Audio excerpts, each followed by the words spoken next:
자, 우리 다 같이 마음을 합하여 묵도하심으로 수요 예배를 시작하겠습니다.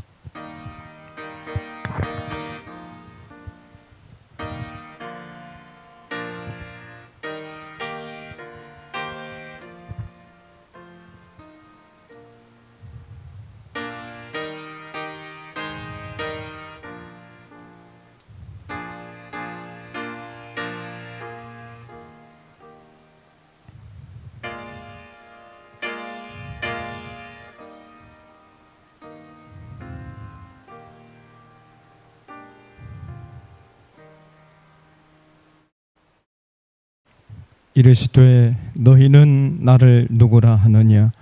시몬 베드로가 대답하여 이르되 주는 그리스도시요 살아계신 하나님의 아들이시니이다.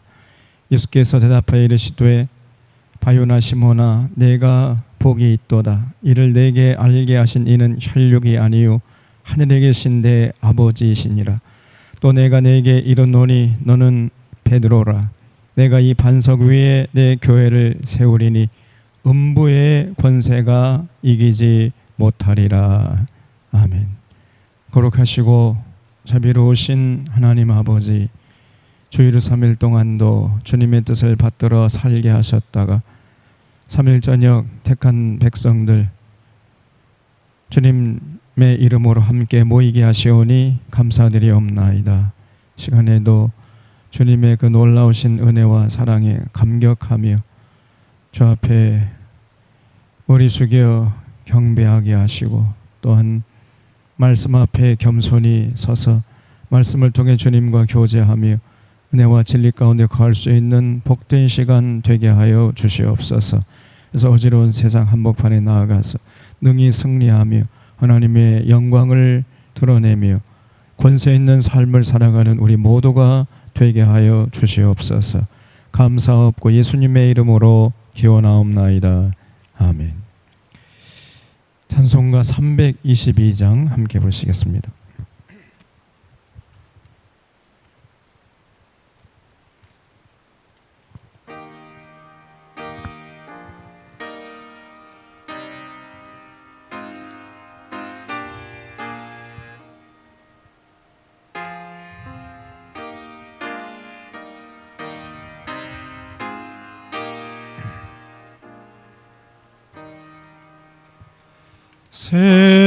세상에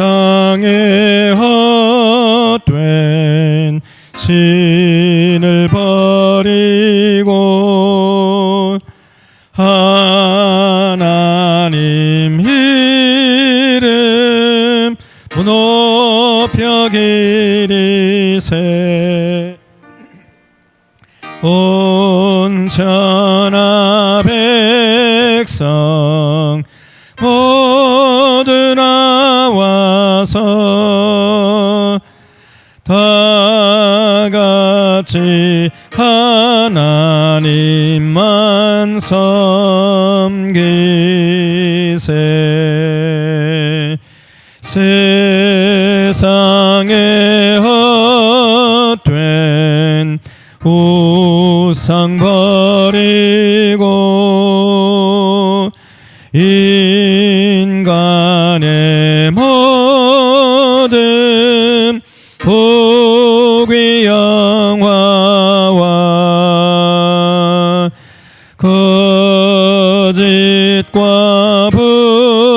불의 모두 버리고 온전히 하나님만 섬기세.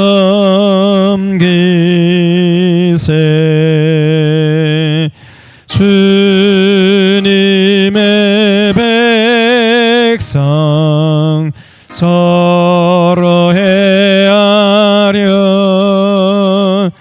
시기와 미움 아주 버리고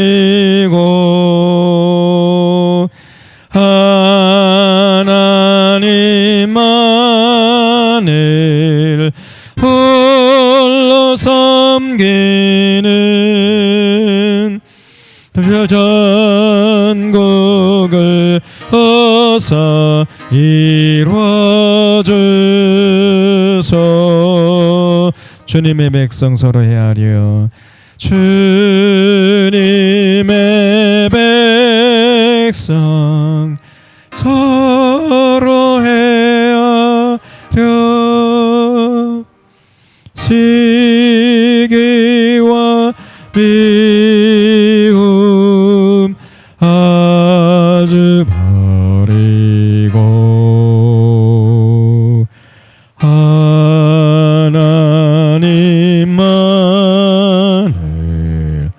홀로 섬기는 전국을 어서 이루어 주소서.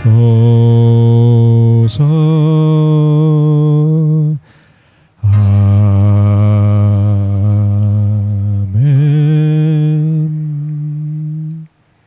시간에 우리에게 주시는 하나님의 말씀은 다니엘서 1장 1절로 7절 말씀입니다.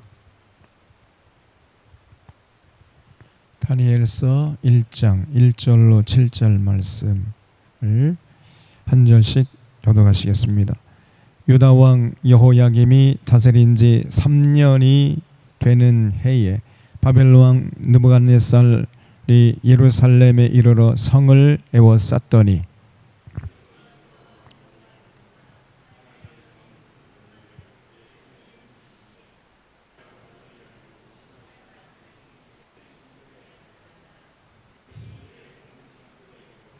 왕이 환관장 아스부나스에게 말하여 이스라엘 자손 중에서 왕족과 귀족 몇 사람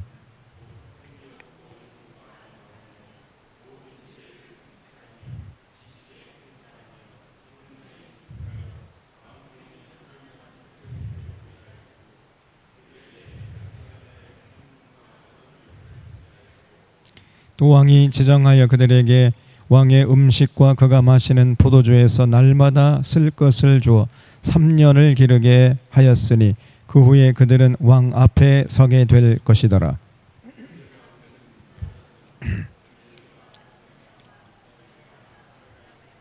함께 환관장이 그들의 이름을 고쳐 다니엘은 벨드사살이라 하고 하나냐는 사드락이라 하고 미사엘은 메삭이라 하고 아사랴는 아벤느고라 하였더라. 아멘. 참 고마우신 하나님 아버지, 오늘도 귀하신 말씀 앞에 저희들 불러주셨사오니 집중하게 하시고 말씀 앞에 겸손히 서서 주님과 온전히 교제하며 은혜와 진리 가운데 거하는 귀한 시간, 복된 시간 되게 하여 주시옵소서.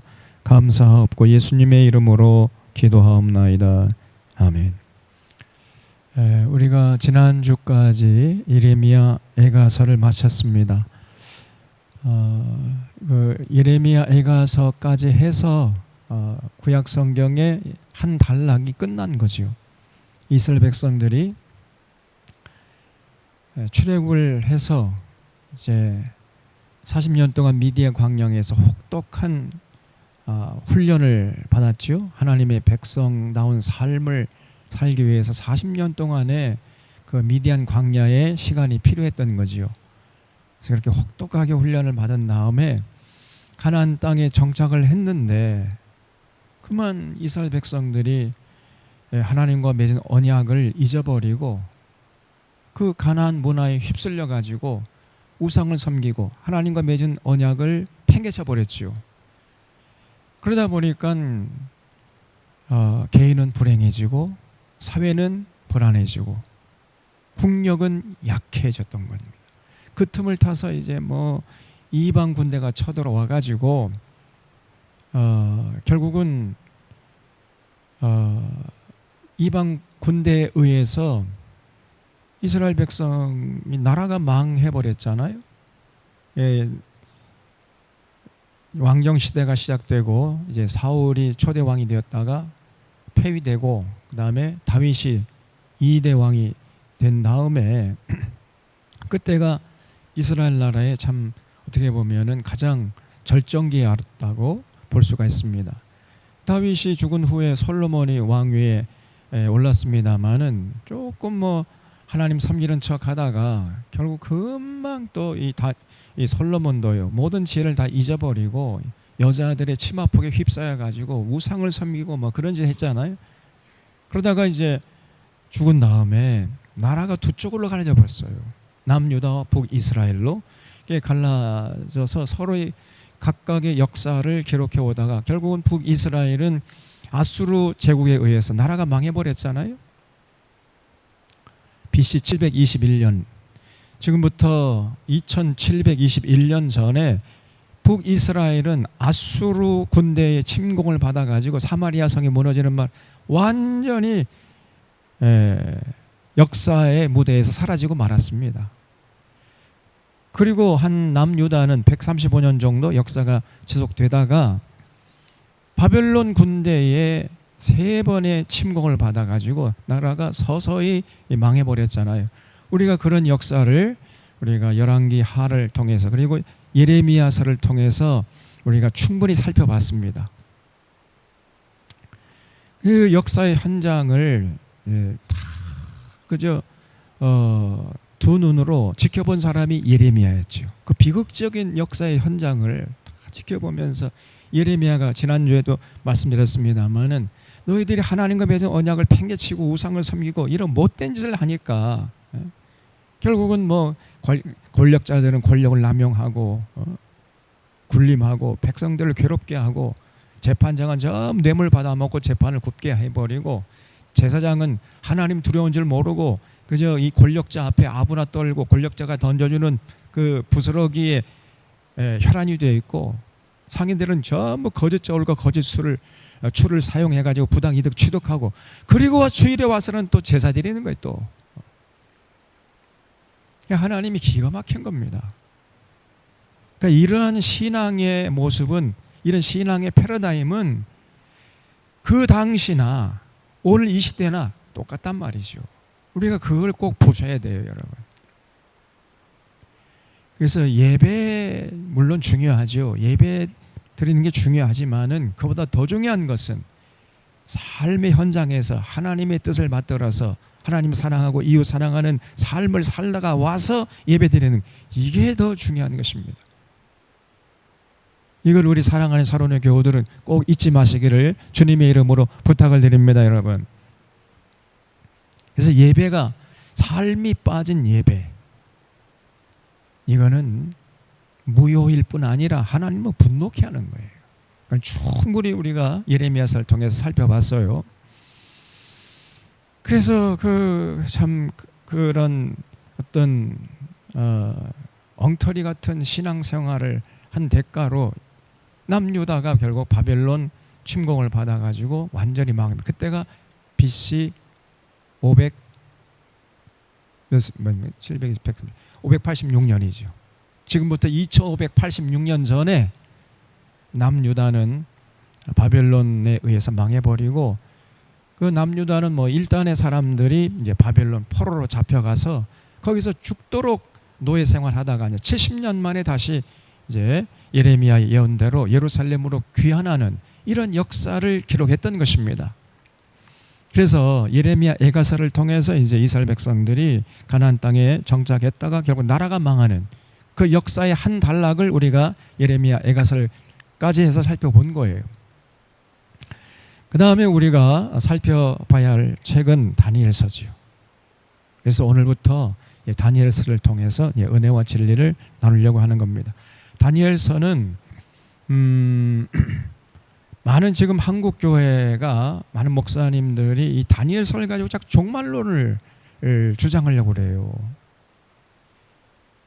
그는 근본적으로 잘못됐습니다. 다니엘서는 종말론을 주장하기 위해서 기록된 책이 아니에요. 종말론을 주장하려면 어떤 책을 가지고 해야 돼요? 요한계시록을 가지고 해야지. 자꾸 이 다니엘서를 가지고 종말론을 주장하려고 하니까 무리하게 자꾸 해석을 해요. 기본적으로 다니엘서는 절대로 종말론을 주장하기 위해서 기록된 책이 아니고 조금 전에 말씀드렸다시피 남유다 일단의 백성들이 바벨론의 포로로 잡혀갔어요. 그 포로로 잡혀가서 아무런 소망도 없이 포로 생활하고 있는 그 유대인들에게 하나님의 위로와 소망을 전하기 위해서 기록된 책이 다니엘서입니다. 그래서 우리가 예레미야서 29장에서 살펴본 것처럼 하나님께서 이스라엘 백성들 그렇게 바벨론 군대를 보내가지고 회초리로 때린 것은 이스라엘 백성들을 망하라고 한 것이 아니라 너희들의 장래에 희망을 주려고 하는 것이다. 너희들을 저주하려고 하는 것이 아니라 너희들 복되게 하려고 하는 거야. 이런 예언을 했잖아요. 절대로 지금 바벨론 포로로 잡혀가서 날마다 여러분 포로 생활하니까 얼마나 참 고통스러웠겠습니까? 게다가 이 거짓 선지자들은 바벨론 포로로 잡혀온 너희들은 하나님께 저주받은 것들이다 막 이렇게 얘기를 하니 이 사람들이 뭐 이제 살아갈 의욕도 없는 거죠. 아무런 소망도 없고 눈을 뜨기만 하면 그냥 사람 대접받지 뭐 개 돼지 짐승보다 못한 대접을 받고 살아가니 어떻게 살아가겠습니까? 그러한 바벨론 포로로 잡혀가 있던 유대인들에게 그렇지 않다. 너희들은 저주받은 자들이 아니야. 하나님이 여전히 너희들을 사랑하고 계시고 너희들은 예레미야가 예언한 70년이면 이제 다시 돌아갈 수 있어. 그리고 바벨론 사람들이 섬기는 신이 진짜 신이 아니야. 너희들이 섬기는 여호와 하나님이 진짜 신이야. 이러한 메시지를 전했던 사람이 다니엘이에요. 그래서 바벨론 포로로 잡혀가 있던 그 시리에 잠겨가지고 그 그리운 예루살렘 참 고향을 그리워하면서 시리에 빠져 있는 그 포로로 잡혀가 있는 유대 백성들에게 하나님의 위로와 소망을 전하기 위해서 기록된 책이 바로 이 다니엘서인 것입니다. 절대로 이 종말론을 주장하기 위해서 기록된 책이 아니에요. 그래서 이 다니엘서를 가지고 종말론을 주장하는 이 목사를 보면 벌써 이건 기본적으로 저 목사는 성경을 잘못 보고 있다 이렇게 생각하면 틀림없는 거예요. 근데 그런 목사들이 너무나 많단 말이에요.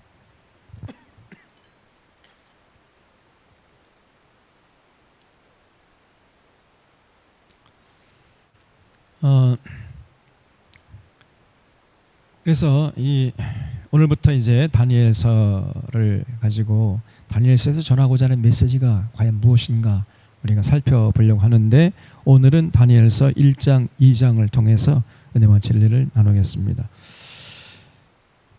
이 다니엘은 조금 전에 말씀드린 대로 그 남유다 왕 여호야김이 왕으로 등극해가지고 다스리던 시대에 바벨론 느부갓네살 왕이 쳐들어왔다 그랬죠. 그래서 그 1차 침공인데 그때 또 느부갓네살이 철군을 하면서 많은 포로들을 잡아갔거든요. 그 포로로 잡혀간 사람들 중에 한 사람이 바로 다니엘이었어요. 그래서 1장 1절 보겠습니다. 유다 왕 여호야김이 다스린 지 3년이 되는 해에 바벨론 왕 느부갓네살이 예루살렘에 이르러 성을 에워쌌더니, 그러니까 이게 이제 1차 침공 때라는 얘기죠. 주께서 유다 왕 여호야김과 하나님의 전그릇 얼마를 그의 손에 넘기심에 그가 그것을 가지고 신할 땅 자기 신들의 신전에 가져다가 그 신들의 보물 창고에 뒀더라. 왕이 환관장 아스보나스에게 말하여 이스라엘 자손 중에서 왕족과 귀족 몇 사람 곧 흠없고 용모가 아름다우며 모든 지혜를 통찰하며 지식에 통달하며 학문에 익숙하여 왕궁에 살만한 소년을 데려오게 했고 그들에게 갈대아 사람의 학문과 언어를 가르치게 하였고 또 왕이 지정하여 그들에게 왕의 음식과 그가 마시는 포도주에서 날마다 쓸 것을 주 3년을 기르게 했으니 그 후에 그들은 왕 앞에 서게 될 것이더라 그랬죠. 그러니까 그 바벨론 이제 조정에서 남유다 청년들을 많이 포로로 잡아왔는데 그 중에 쓸만한 사람들을 골랐다는 거예요. 쓸만한 사람들을 골라가지고 3년 동안 이제 바벨론 식의 교육을 시킨 거죠. 바벨론 문화를 익히게 하고 바벨론 언어를 익히게 하고, 그래가지고 그 느부갓네살 왕을 섬기도록 그렇게 이제 조치를 취했는데, 거기에 선발된 사람 중에 한 사람이 바로 다니엘이었다는 거죠. 근데 이 다니엘이 왜 선발이 됐느냐? 그 선발된 사람이 조건이 뭐냐면 4절부터 나오는데 흠이 없어야 돼요. 흠이 없다는 말은 육체적으로 어디 한 군데 부족한 점이 없다, 그런 얘기예요. 다시 말해 육체가 건장하고 건강한 사람, 저 같은 사람을 말하겠죠.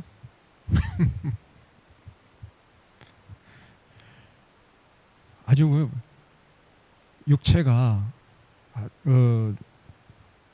미끈하고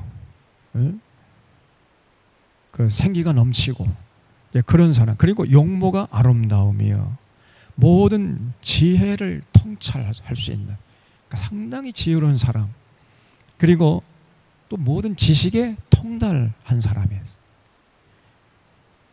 아주 굉장히 머리가 잘 돌아가고 무엇이 참이고 무엇이 거짓인지 사리분별을 잘 하고 적재적소에 할 말을 할 수 있는, 지혜를 통찰하고 지식에 통달한 사람, 그리고 학문에 익숙한 사람. 다시 말하면은 상당히 어떤 그 학력도 높았단 말이지요. 학문에 익숙한 사람, 그런 소년을 데려오게 했는데, 이런 조건을 가지고 청년들을 뽑았는데 그 중에 여기 6절 보면 다니엘과 하나냐와 미사엘과 아사랴가 있었다 그랬습니다. 그래서 다니엘과 이 세 친구가 뽑혔는데, 여러분 그 당시에 바벨론이라는 나라는 중동의 새로운 패자였죠. 중동 전 지역을 호령하는 나라가 바로 바벨론이라는 나라였거든요. 그러한 전 세계를 지금 호령하는 그런 나라의 왕 느부갓네살을 지근거리에서 이제 섬길 수 있는, 쉽게 말하면요, 오늘날로 하면은 어떻게 비유하면 좋겠습니까? 미국 대통령 비서실에 채용된 거예요. 그렇잖아요. 비록 나라는 망했고 포로로 잡혀온 신세였지만은 그 중에서 특별히 아주 청명했던 사람들 뽑아가지고 지금 느부갓네살 왕을 섬기도록 이렇게 했는데, 그리고 권력의 중심부 실세가 된 거 아닙니까? 그러니까 개인적으로 생각하면은 나라는 망했지만은 출세한 건 맞죠? 맞아요, 안 맞아요? 그럼 여러분 같으면은 좋아하겠습니까? 슬퍼하겠습니까? 아니, 공식적인 대답 말고, 그럼 저기 그 읍에 시계탑 몇 배나 크게 현수막 내걸어야 돼요. 아모개 집안 아들이 지금 미국 대통령실 비서실에 합격했다. 예? 그 지금 현수막 크게 내걸잖아요. 지금 여기 보면은 뭐 가끔 가다 보면 어느 집 아들이 뭐 무슨 검사에 합격, 검사장으로 뭐 승진했다, 뭐 그런 거 현수막 붙고 있더라고요.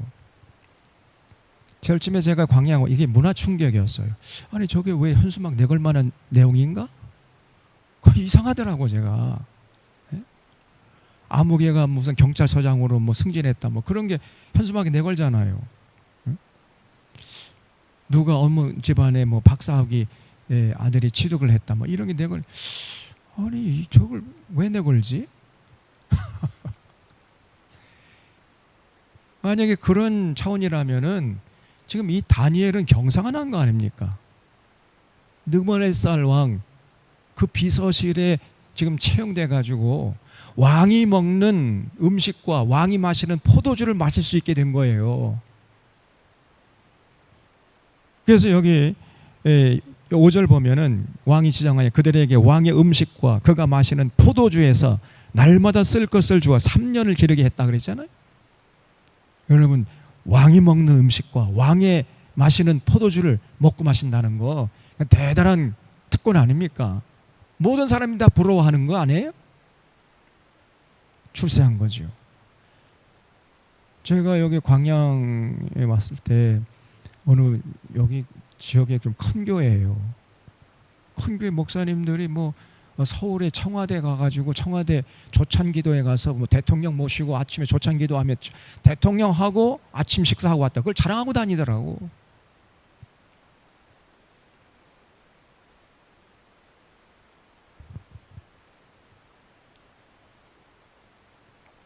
대통령과 함께 대통령이 먹는 음식을 먹고 대통령이 마시는 포도주를 마시고 왔다. 어깨에 힘을 주고 다녀요. 저한테도 초청장이 왔었거든요. 저는 너무 바빠가지고 안 갔어요. 그리고 그 초청장은 쓰레기통에 갖다 버리고. 그래서 이 목사님들이 뭐 저런 걸 그렇게 자랑스러워 할 건가. 여러분 같으면 자랑스러워 하겠습니까? 청와대에 가서 대통령 모시고 식사하고 왔다. 대통령 자리에 같이 식사했다. 그 자랑입니까? 왜 이렇게 세상이 조용해요? 그렇게 자랑할 만한 게 못 되잖아요. 저는 그런 목사들 보면은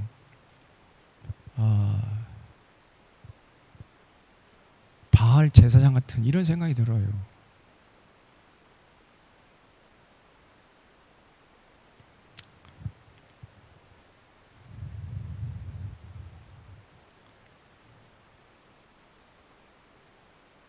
참 어디에 가치관을 두고 그렇게 살아가는지, 목사들이 왜 저렇게 행동을 할까? 아합과 이세벨 그 왕궁에 바알 제사장들이 많았죠. 바알 제사장들이 400명, 아세라 제사장 450명이나 있었어요.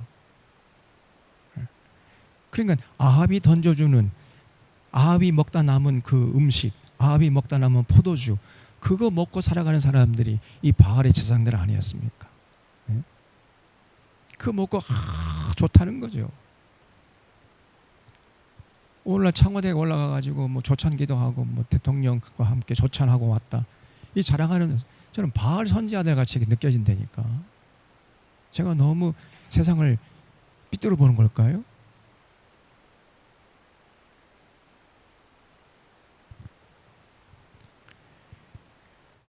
그래서 다니엘은 사실은 개인적인 차원에서 볼 때는 출세한 거죠. 나라가 망하든지 말든지 뭐 다니엘은 지금 그 당시에 최고 국가의 권력자 곁에서 권력자를 섬기는 그런 자리에 나갔으니까 이거는요, 개인적으로 볼 때는 굉장한 출세죠. 왕의 음식과 왕의 포도주를 마실 수 있는, 그 산의 진미를 먹고 마실 수 있는 그런 특권을 가졌습니다마는 다니엘은 절대 기뻐하지 않았습니다. 8절에 보면 다니엘은 뜻을 정했어요. 무슨 뜻이냐? 왕의 음식과 그가 마시는 포도주로 자기를 더럽히지 아니하리라. 그 왕의 음식을 먹고 왕의 포도주를 마시는 것은 자기를 더럽히는 것으로 생각했던 거예요. 여러분, 그 정도 자존감이 있어야 돼. 뭐 권력자 함께 같이 어울리면서 먹고 마시고 그 기름진 거 먹고 마시고 칼을 썰고 왔다 해가지고 어깨에 힘 물고 다니고, 그게 얼마나 천박한 모습입니까, 여러분? 다니엘은요, 그 왕이 마시는 음식, 왕이 먹는 음식과 왕이 마시는 포도주를 먹는다는 것은 자기의 영혼과 자기의 정신과 자기의 몸을 갉아먹는 것으로 이렇게 생각했다니까. 그 정도의 신앙이 돼야 돼. 그러니까 조금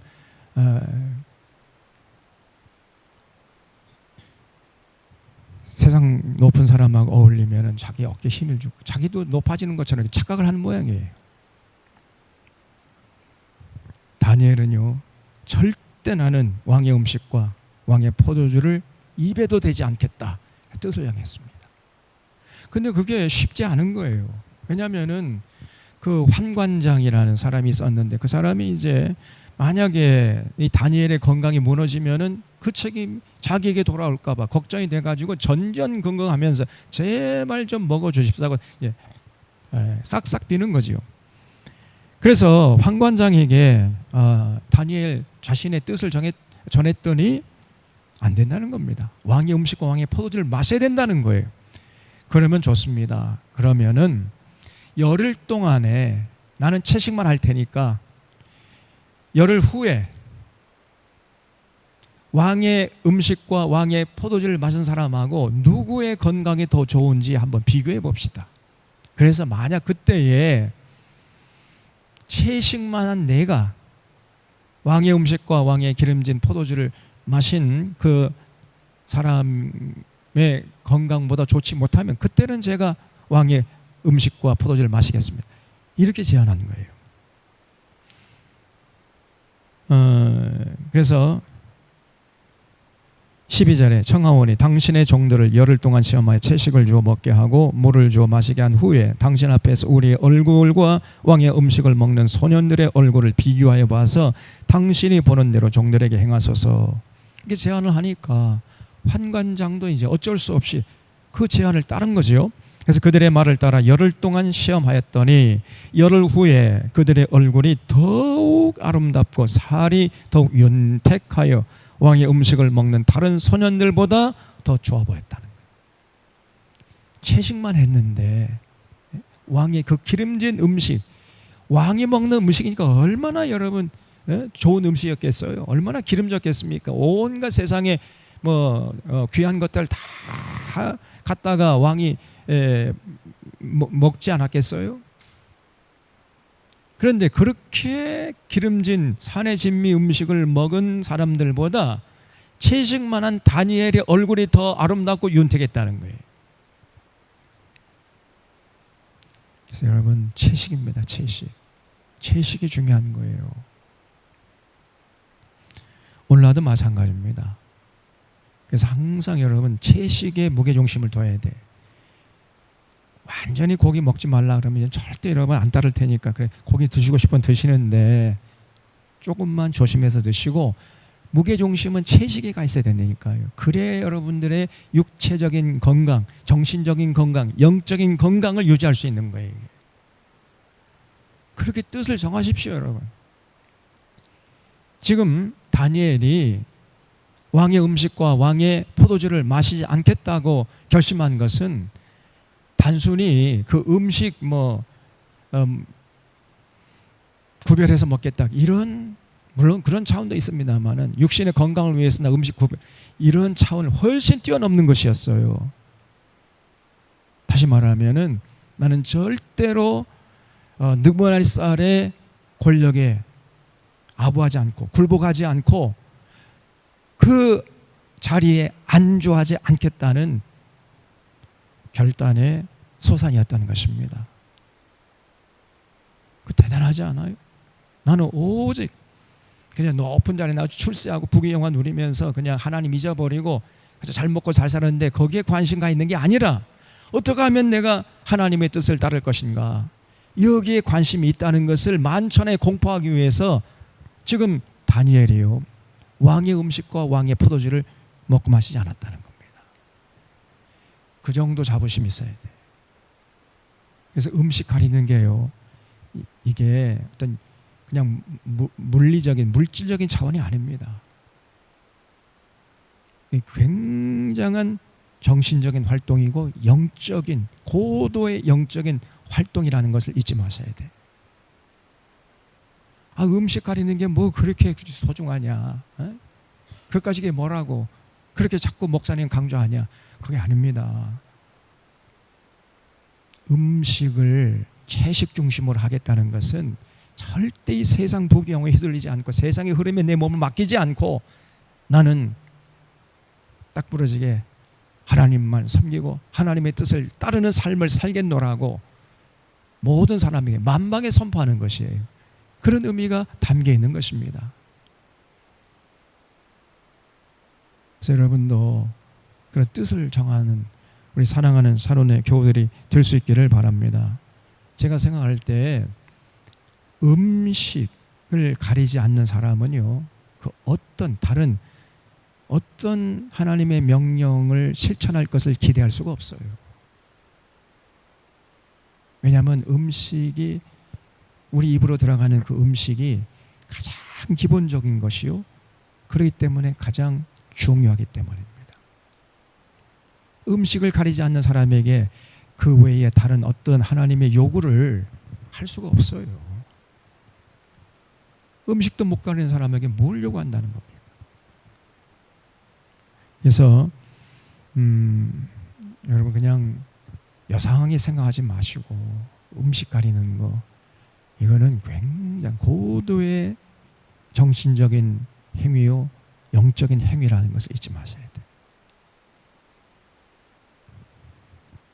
남들이 다 고기 먹고 기름진 거 먹고 맛있는 거 먹는다고 같이 따라가서 먹는다면은 그 사람은 영원히 이게 흐려져요. 그리고 세상 분명히 휘둘릴 수밖에 없어요. 절대로 그런 거 부러워하지도 말고 쳐다보지도 말아야 돼. 그래 여러분 십자가의 길, 그 생명길, 영생길을 걸어갈 수 있는 것입니다. 그래서 이렇게 이제 채식만 했는데 다니엘의 건강이 더 좋고 그 얼굴이 아름답고 윤택하고 기름기가 잘져 흐르니까 뭐 환관장이 할 말이 있어야지요. 그래서 감독하는 자가 그들에게 지정된 음식과 마실 포도주를 제하고 채식만 줬다는 거예요. 채식만. 다니엘이 그 포로로 잡혀간 후에 이제 70년 동안 포로 생활을 했겠죠. 70년 후에 이제 예레미야 예언대로 포로에서 해방돼 가지고 예루살렘으로 돌아갈 수 있는 기회가 생겼는데, 다니엘은 여기 다니엘서 그또 여기 10장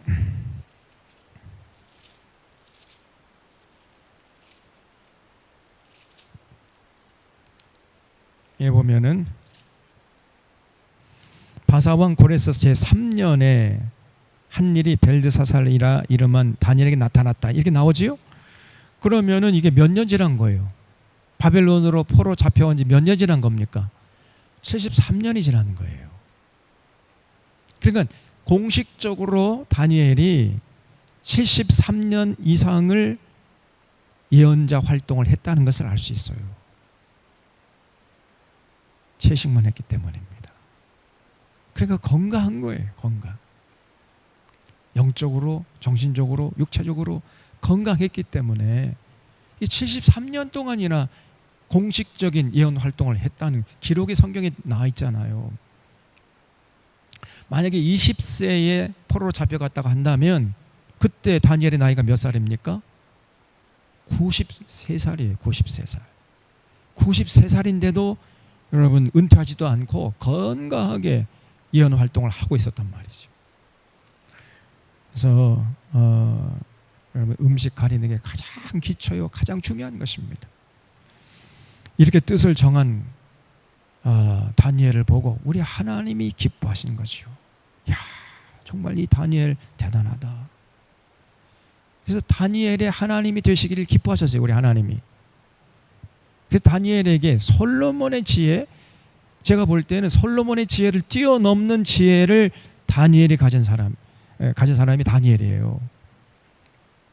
제가 몇 년 전에 그 이란에 성지순례를 갔는데, 이란에 가면 다니엘의 무덤이 있습니다. 근데 이란 국민들이 끊임없이 그 순례객들이 와가지고 다니엘의 무덤에 가가지고 다니엘을 경배하고 있더라고요.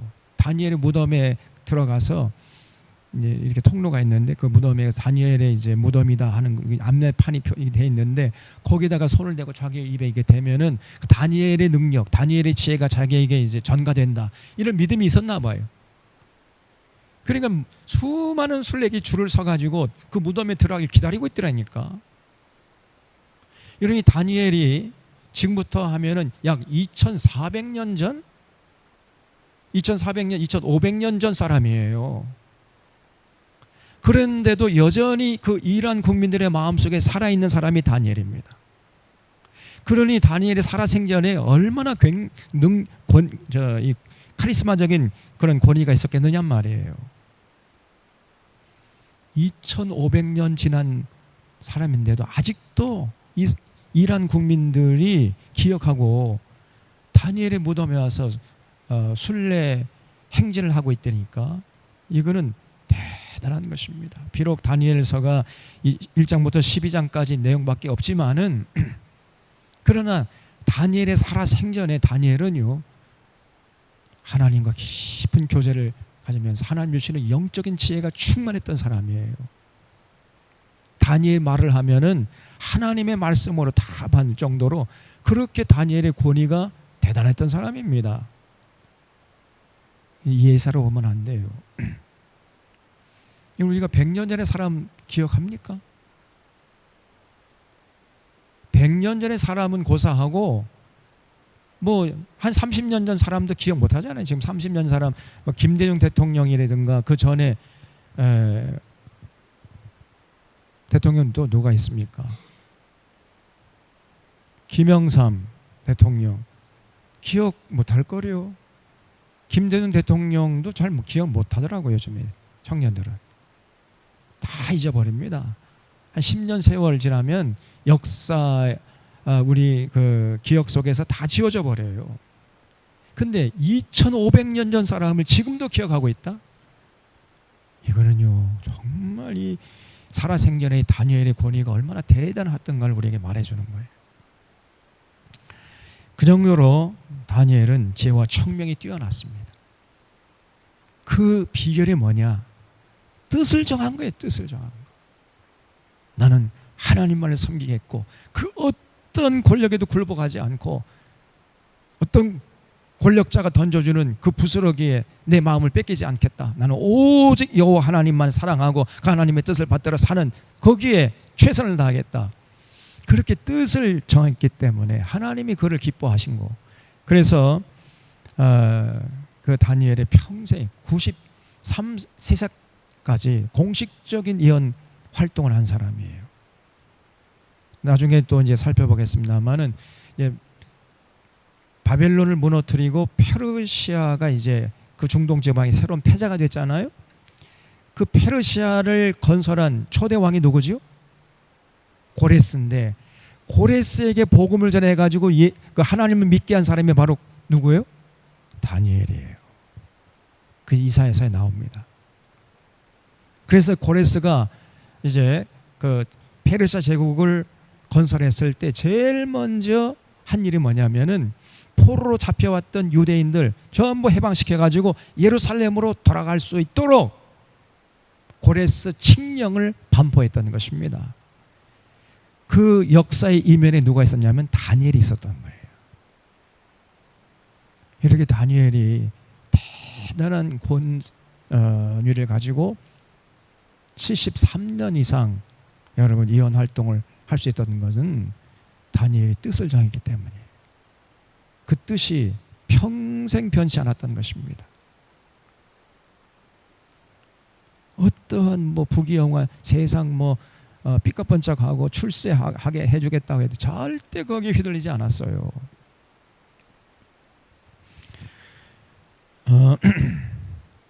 그래서 여기 다니엘이 얼마나 대단한 지혜를 가졌냐 하는 겁니다. 20절에 보면 왕이 그들에게 모든 일을 묻는 중에 그 지혜와 총명이 온 나라 박수의 술객보다 10배나 나온 줄 아니라.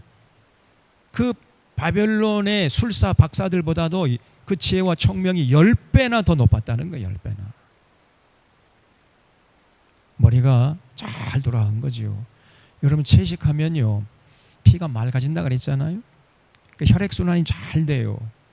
그 머리가 핑핑 돌아가는, 공부를 잘합니다 여러분. 이게 전부 다 연결되어 있는 거예요. 그 기름진 거 먹으려고 하면은 여러분 몸에 들어가잖아요. 그러면 그것을 소화시키기 위해서 온 몸이 얼마나 시달리는지 알 수가 없어요. 그럼 피가 찐덕찐덕해져요. 그럼 혈액순환이 안 됩니다. 그러면은 피가 잘 안 도니까 머리가 멍청해져요. 그리고 그 기름진 거 막 비싼 음식 먹고 책상에 앉으면은요 졸립기만 합니다. 하품만 해대고 그리고 콜콜 이제 책을 보기만 하면 눈이 스르르 감긴다니까. 그 눈이 동태 눈깔이 돼버리는 거예요.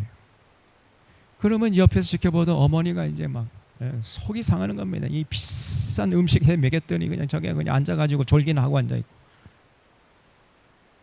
그 어머니가 멍청한 거죠. 그렇게 될 수밖에 없어요. 그 몸속에 들어간 거기 그 기름진 거 몸이 소화시키려면은 온 몸에 피가 다 그 위에 다 몰려 있기 때문에 피가 머리로 가지 않아요. 찐득찐득하고 이게 또 돌지도 않고. 그 자기 아들을 멍청이로 만들어 놓고는 뒤에서 또 욕을 해대. 속상하다고 그러면서. 이 얼마나 어리석은 짓이냐 말이에요. 그래서 가장 인생의 기본이요, 음식 가리는 겁니다. 채식 중심으로 이렇게 하다 보니까 또 하나님이 기뻐하시고 하나님이 함께 하시고, 그러다 보니까요, 이 다니엘이 지혜와 총명이 바벨론의 박수와 술객보다 10배나 더 좋았다는 거예요. 자, 그런데 이제 2장에 보면은 갑자기 이제 어느 날 느부갓네살이 이제 꿈을 꿨습니다. 밤에 잠을 자다가 아침에 일어나 보니까 내가 어젯밤에 꿈을 꿨는데, 꿈을 꾼 것까지는 생각이 나는데 무슨 꿈을 꿨는지 생각이 안 나는 거예요. 그래서 바벨론에 뭐 내노라 하는 술사 박사들 전부 다 불러가지고 내가 어젯밤에 꿈을 꾼 것까지는 생각이 나는데 무슨 꿈을 꿨는지를 모르겠다는 거예요. 그러니까 내가 무슨 꿈을 꿨는지 나로 알게 하고 그 꿈이 어떤 의미가 있는지 해석까지 해내라, 이렇게 요구를 했어요. 참나. 아니, 내가 어젯밤에 이런 꿈을 꿨는데 이게 무슨 의미가 담겨있는 꿈인지 모르겠다, 그러니 해석을 좀 해내라, 이런 요구는 정당한 거죠.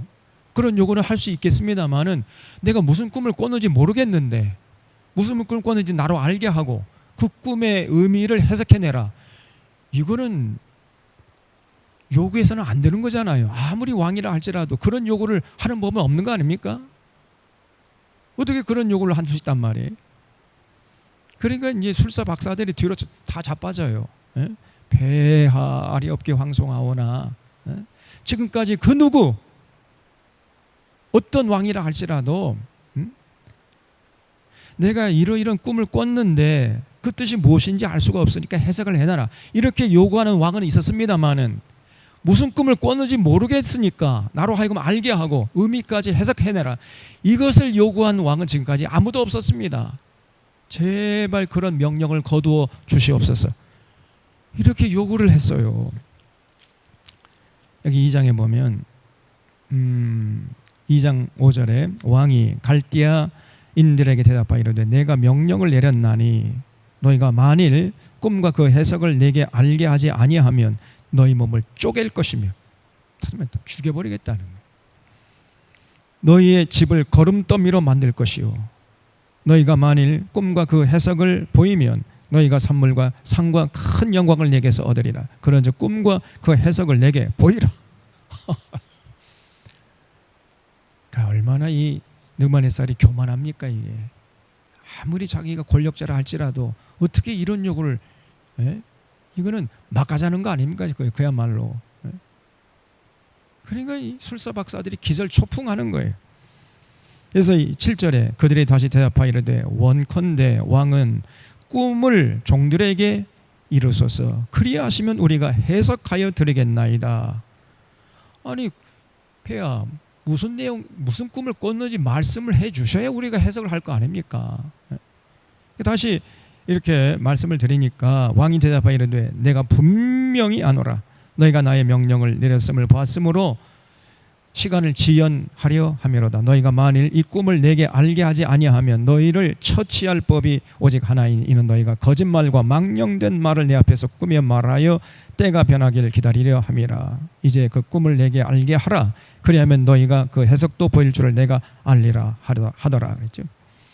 갈대아인들이 왕 앞에 대답하여 이르되 세상에는 왕의 그 일을 보일 자가 한 사람도 없으므로 어떤 크고 권력에 있는 왕이라도 이런 것으로 박수에게나 술객에게나 갈대인들에게 물은 자가 없었나이다.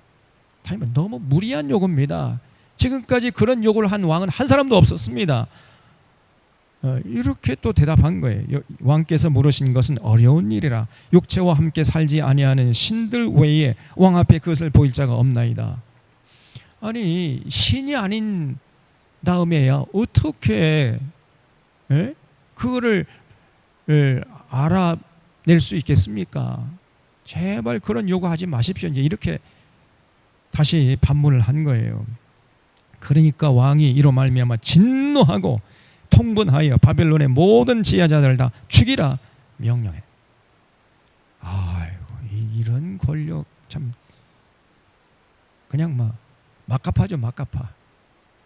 자기 명령대로 너무 불합리하고 무리한 요구잖아요. 근데 그것도 더 듣지 않으면은 다 죽여버리라 그냥. 이런 자가 어디 있습니까 도대체가.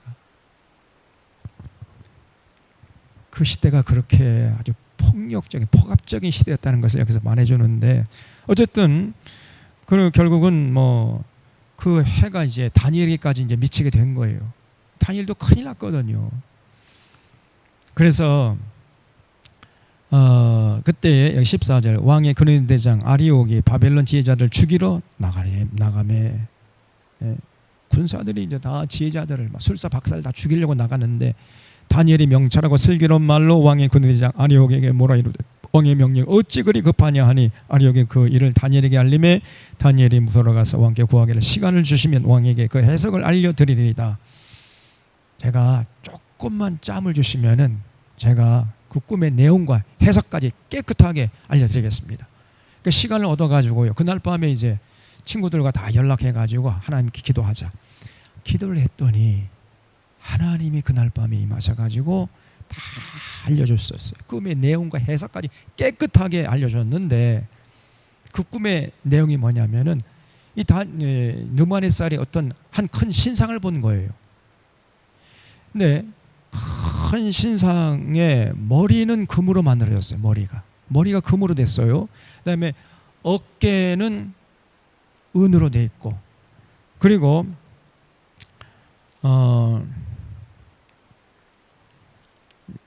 여기 32절에 보니까 머리는 순금이고 금으로 돼 있고 가슴 여기 어깨와 가슴 두 팔까지는 은이고요.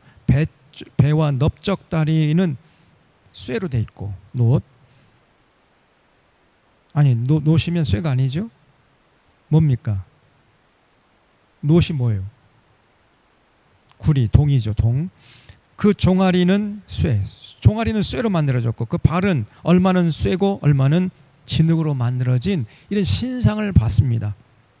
그런데 그렇게 신상이 서 있는 걸 봤는데 그때 갑자기 어디선가 다듬지 않는 그 돌이 등장을 하더니 그 신상의 모든 것들을 다 그냥 깨부시는 거예요. 산산조각을 내는 겁니다. 그래서 손대지 아니한 돌이 나와서 신상의 쇠와 진흙의 발을 쳐서 부서뜨리매 그때의 쇠와 진흙과 녹과 은과 금이 다 부서져 여름 타작마당이 겨같이 되어서 바람에 불려 간 곳이 없었고 우상을 친 돌은 태산을 이루어 온 세계에 가득하였더라. 금과 은과 동과 쇠와 또 발은 얼마는 쇠 얼마는 진으로 만들어진 신상이 그냥 어떤 돌에 의해서 완전히 산산조각 나는 그런 모습을 폐하께서 어젯밤에 꾸신 거 아닙니까? 이렇게 얘기를 하니까 맞다 맞아 내가 그 꿈을 꿨다는 거예요. 그러면 이 해석이 뭐냐? 폐하 왜 이렇게 성격이 급하십니까? 제가 다 말씀드린 테니까 잠깐만 기다리십시오. 그러나 또 해석까지 깨끗하게 해주는 거예요. 그 해석은 뭐냐?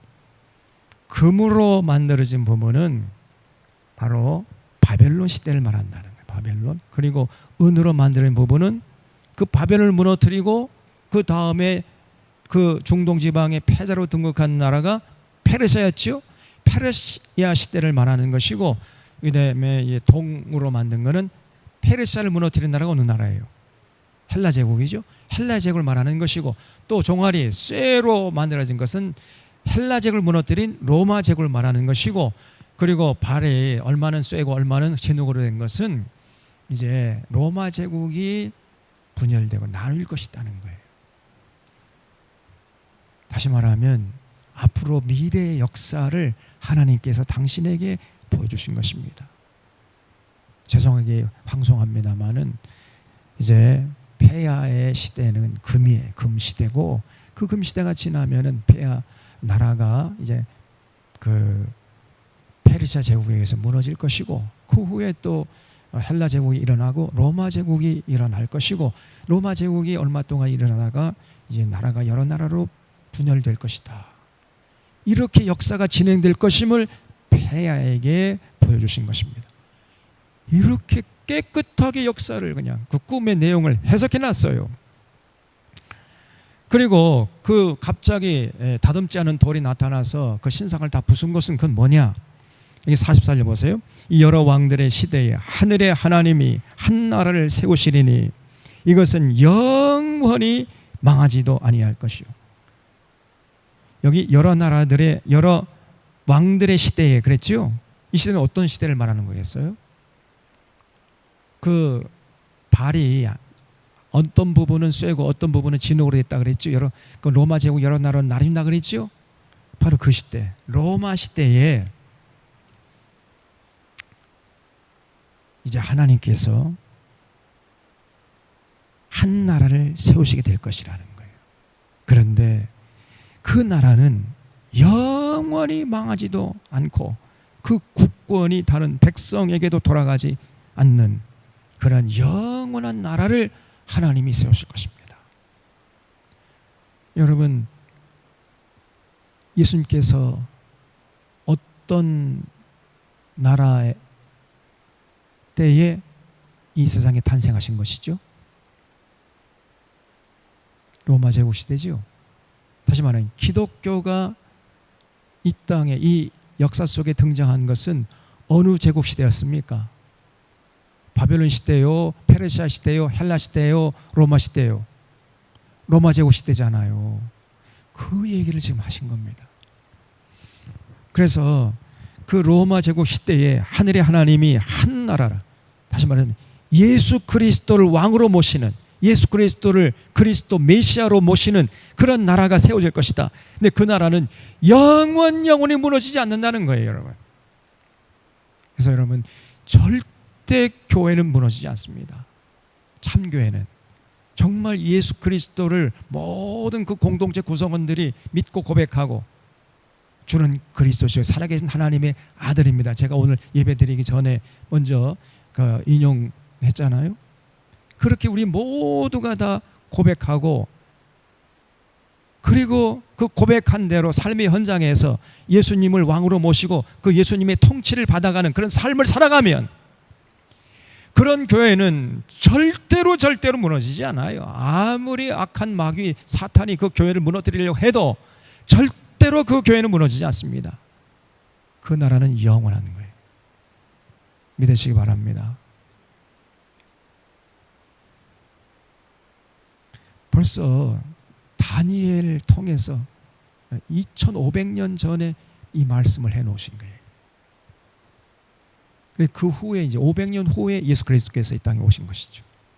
그래서 로마 제국 시대 때에 예수님께서 탄생하시고 십자가에 죽으시고 부활하시고, 그리고 이제 그 후에 성령이 강림하셔가지고 초대교회가 탄생해가지고 지금까지 2000년 역사의 물결을 타고 지금 우리까지 넘어온 거예요.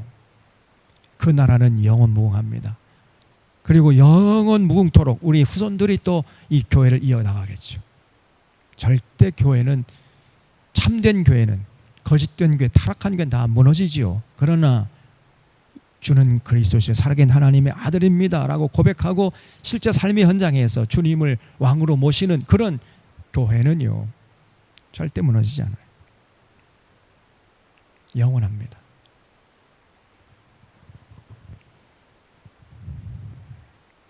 그래서 모든 나라를 쳐서 멸망시키고 영원히 설 것이라. 손대지 아니한 돌이 산에서 나와서 다듬지 않은 돌이 쇠와 놋과 진흙과 은과 금을 부서뜨린 것을 왕께서 보신 것은 크신 하나님이 장래 일을 왕께 알게 하신 것이라. 이 꿈은 참되고 이 해석은 확실하나이다. 이렇게 느부갓네살이 꾼 꿈의 내용과 해석을 깨끗하게 다니엘이 해준 거예요.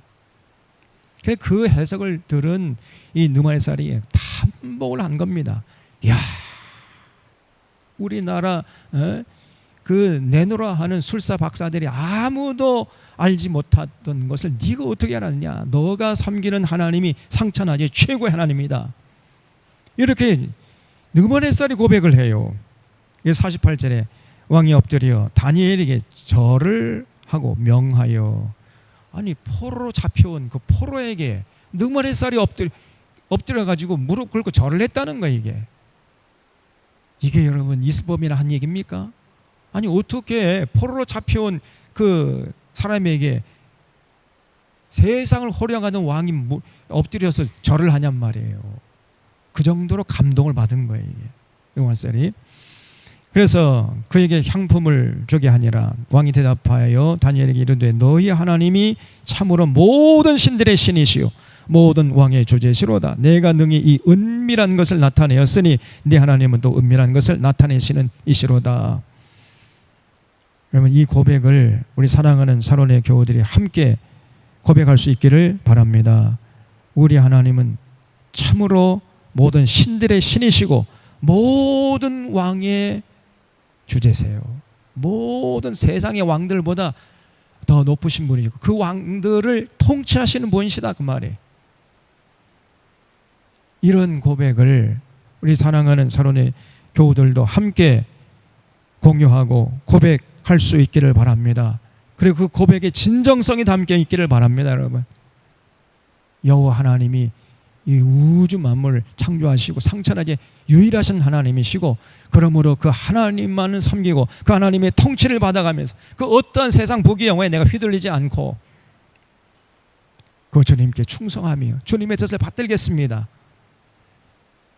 오늘 이 시간에 다시 한번, 물론 그렇게 여러분 전에도 몇 번 그렇게 결심을 했겠습니다만, 다시 한번 하나님 앞에서 뜻을 정하고 결단하고 그 결단한 것을 다니엘처럼 실천하는 그런 복된 인생들 될 수 있기를 바랍니다.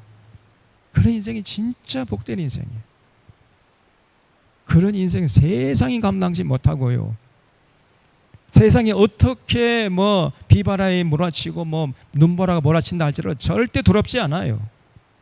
마음에 평안이 있고 참 감사가 넘치고, 그리고 죽음도 두렵지 않습니다. 그런 사람들, 세상이 감당지 못하는 참 평안과 기쁨과 참 자유를 만끽하면서 이 어지러운 세상에서 아름답게 가치 있게 살아가는 거예요. 다니엘처럼.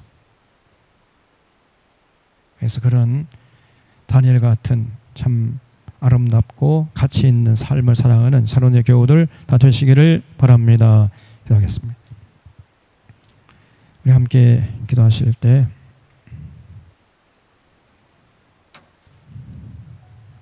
다니엘처럼 뜻을 정하서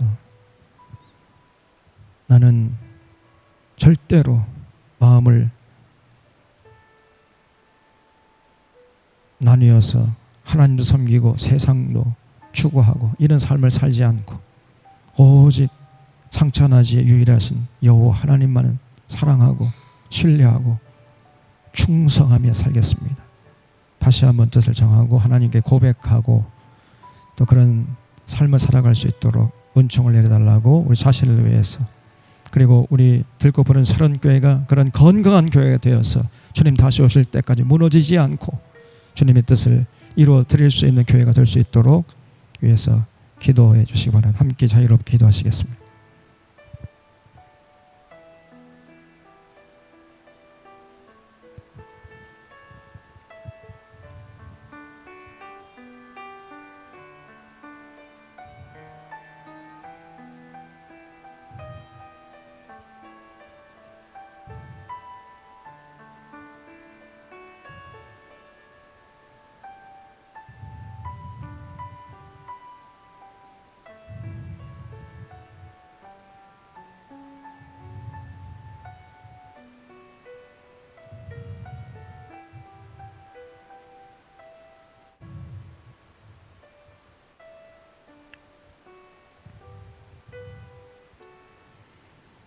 고마우신 하나님 아버지, 허물 많고 죄 많은 저희들을 불러주셔서 너는 내 것이라 인쳐주시고 예수님의 십자가의 보혈로 저희들 구원해 주시고 하나님의 거룩한 백성으로 구별된 삶을 살아갈 수 있도록 인도해 주신 것을 감사드리옵나이다. 이 어지러운 세상 사는 날 동안까지 다니엘처럼 뜻을 정해서 절대로 두 마음으로 주님께 다가가지 않고 어떠한 세상 부귀 영화가 유혹하고 미혹한다 할지라도 거기 마음을 뺏기지 않고 오직 한 마음으로 상천하지의 유일하신 여호와 하나님만을 섬기고 그 하나님의 뜻을 받들어서 살아가는 저희들 될 수 있도록 하나님 저희들에게 큰 믿음을 허락하여 주시옵소서. 온전한 몸과 마음으로 주님을 섬기며 세상 한복판에 나아가서 주님의 뜻을 이루기 위해서 헌신하고 충성하는 삶을 살아가는 아름다운 사론의 교우들 다 되게 하여 주시옵소서.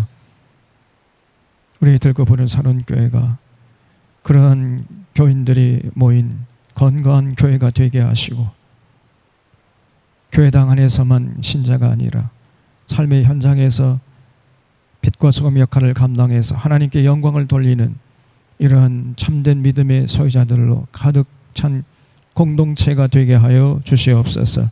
주님 다시 오실 때까지 무너지지 않고 든든히 서서 하나님께서 이 시대에 이루고자 하시는 뜻을 이루어 드릴 수 있는 귀한 교회 되게 하여 주시옵소서.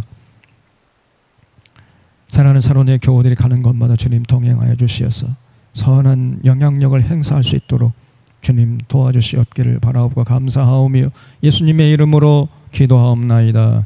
아멘. 찬송가 325장 함께 부르시겠습니다.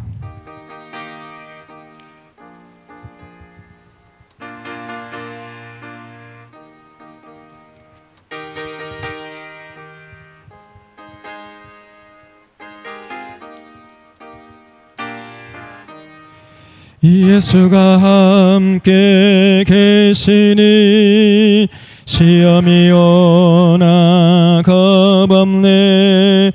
기쁨의 근원 되시는 예수를 위해 삽시다.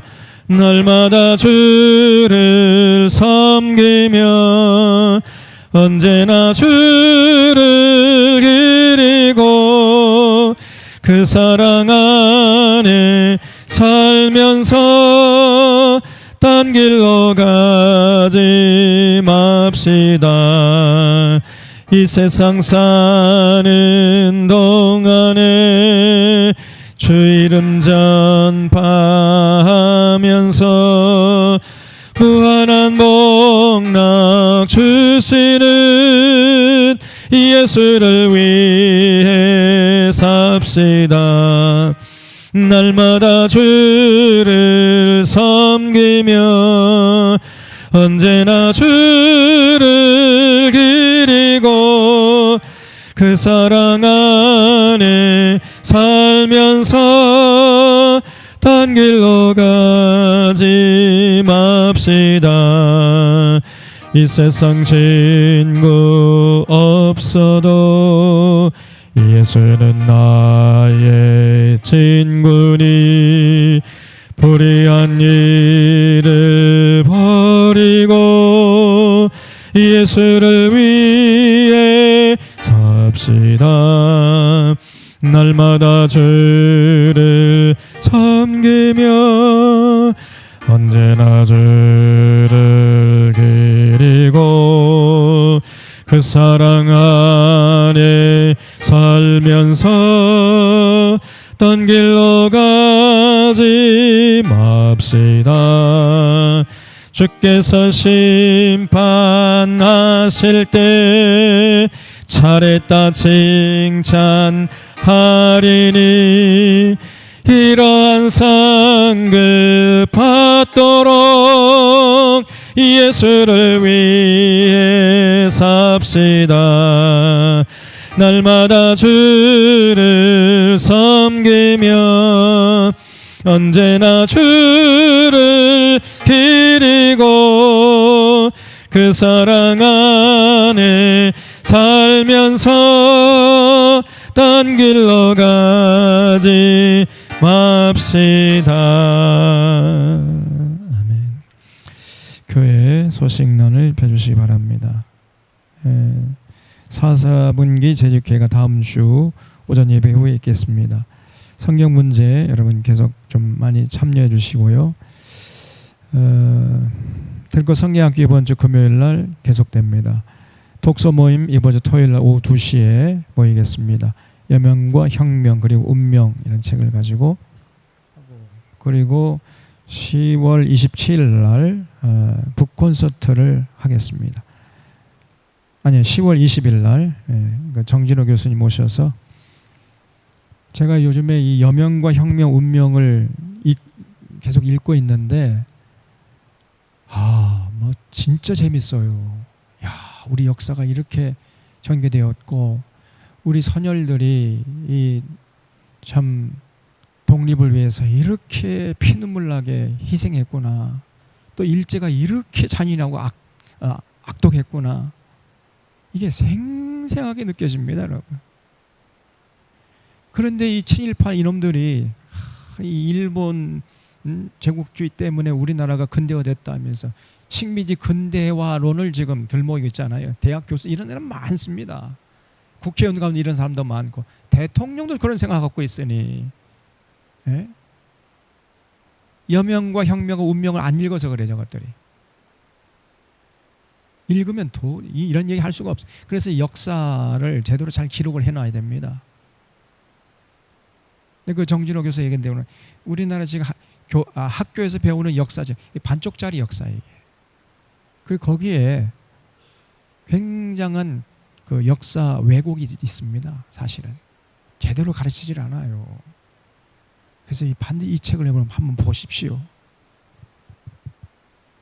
이 책 가지고 북콘서트를 할 테니까, 그러면 그리고 율독아리랑 이 책 2권을 읽고 이런 참여해 주시면 더 좋겠습니다. 그리고 주변에 통일과 역사에 관심이 있는 분들 좀 초청을 해주세요.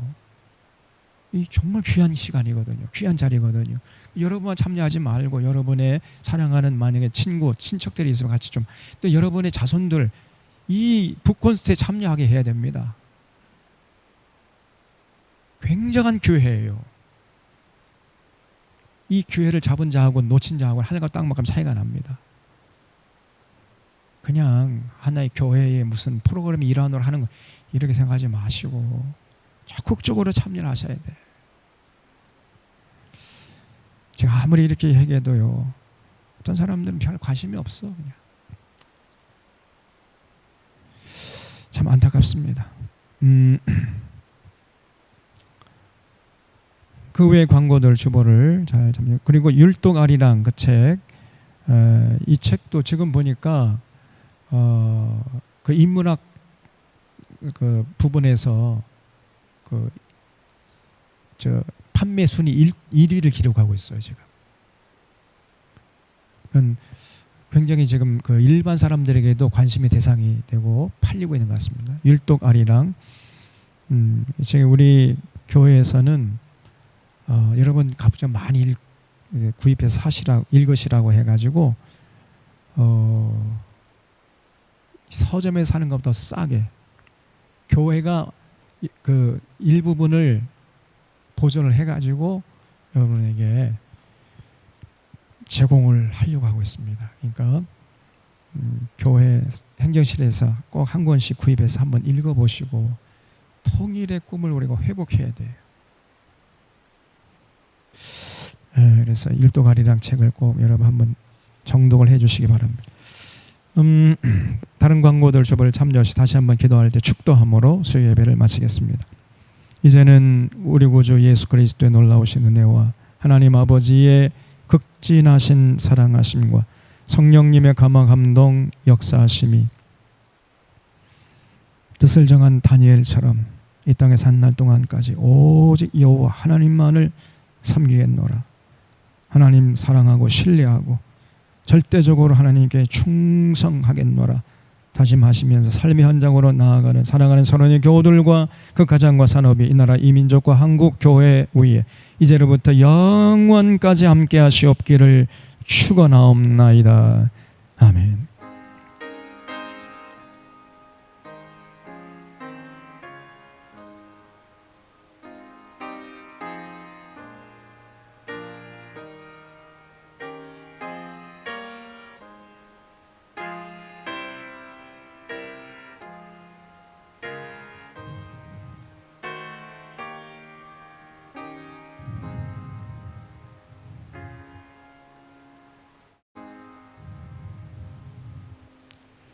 자, 우리 옆 사람 같이 인사하고 헤어지겠습니다. 사랑합니다. 우리 승리하십시다. 인사하시겠습니다.